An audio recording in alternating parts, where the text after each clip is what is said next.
Hey up photo pips, welcome back to the channel. Now, since I've been back from Iceland, I've been looking at the videos and the images and wondering just how I can present that to the channel. Now, I suppose there's only one place to start, and that's at the beginning. So I'll give you a quick briefing of what happened from day 1 to day 4. There's going to be another video coming about the do's and don'ts of tourist photographer in Iceland, and it's going to have some very, very, very important information about things that you should do and you shouldn't be doing, in my opinion, obviously, as a photographer tourist in Iceland.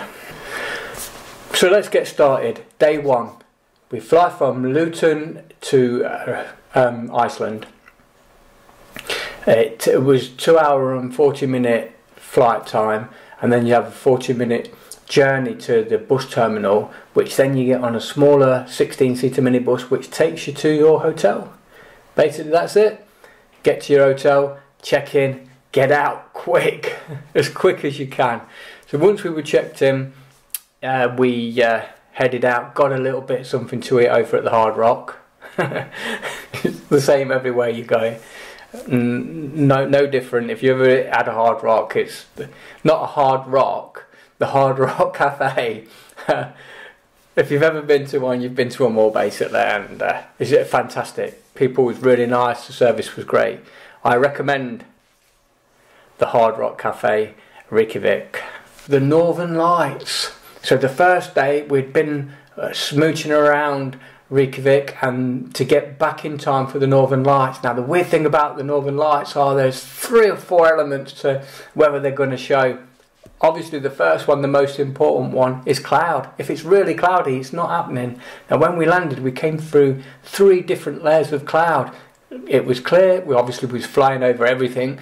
Clear, cloud, clear, cloud, clear, land, bang. So I gathered that there was not going to be a showing of the Northern Lights that first night we were there, but we went to the bus stop and we waited just to be told that there was going to be no Northern Lights show that night. Now, like I say, keep an eye on the up and coming video, because it was not that easy. It really wasn't. It was quite frustrating at times, but like I say, that's another video. Day 2 weren't too much of an early start, but it was the Golden Circle Tour. Now the Golden Circle Tour is a route. It's basically a circle. You leave Reykjavík in the morning and you go to 3 major stops. The first stop is Thingvellir National Park, and that is the tectonic plates, somewhere that the Icelandic people cherish so much. They hold their parliaments there, they have all sorts of open air activities there. The downside to it was, again, as a tourist, you had around 25 minutes to try and get some shots, and nothing's really near. It's near enough, but you sort of run to the edge, see it, and run back. That's not what I want to be doing. So, I managed to get 1 or 2 shots. I took a nice panorama of the area, where you can see the lava had flown and created some of this natural disaster landscape, which was a crazy place. Now the tectonic plates is basically moving at 2 centimeters a year, so Iceland is expanding and getting larger by 2 centimeters every year. But I was led to believe, a lot like when you stand on the Hoover Dam, if you've ever done that, you're in Arizona and you're in Nevada. Basically you can stand astride a line and you're in 2 different states. Now I thought that was going to be the same for 2 different continents. You was in the Americas and you was in the European side if you stood astride, but it's not like that. It's sort of as these are breaking apart, it's more like a no man's land, and the continent for the Americas is sort of over there, and the continent for the Europeans is over there, with this massive area in the middle. I do not know if there is a place where it narrows down, where you can be in 2 separate continents. I'm not sure, but I think that is not possible. So there's no photo opportunities there of being in 2 continents, but you're driving through one, you go over a hump in the road, you drive a little bit more, you're going through no man's land, and then you're in another continent. So that's how it works. But yeah, I took a beautiful, some fantastic images of the place. The way that you can see the ground's lifted, causing these channels that you can walk along. Now, if I was to be in control of my own destiny during this trip, I would have gone off track here, there and everywhere. But alas, it was go down there, take some photos, get back quick. So I made the most of it. Here's one or two images. Enjoy.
So after that, it was over to Geyser. Now, Geyser is a real amazing place. I absolutely loved it. It was unbelievable. Loads of people, which is what you expect. Bus loads of them. Again, we only had a short time there. No time to go into the visitor centre and to look at the bubbling hot pools.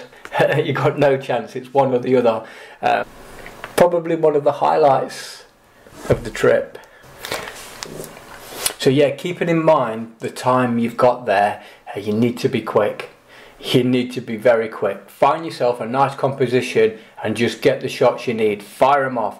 The geyser normally shoots off around every 4 to 6 minutes, but be warned that, for instance, if the first geyser, the first spout that you see is a really powerful one and it shoots up way up into the sky, the second one could most probably be just a little fizzle.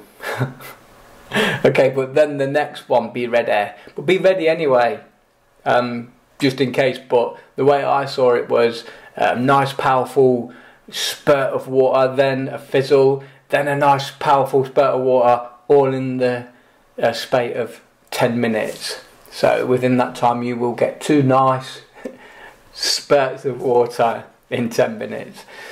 There is also some other pools around that are bubbling. There's the main geyser, which is now dormant.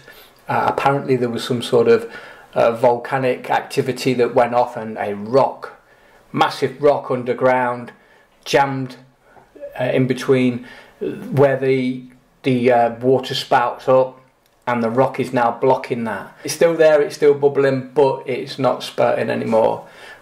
And the other thing is there are so many great little pools to look at. They're brilliant. They're all like bubbling so clear you can see straight down through them into the beautiful clear water of Iceland.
only really needed one photograph of the geyser, so it made for a great image, and I'm really pleased with the image I got.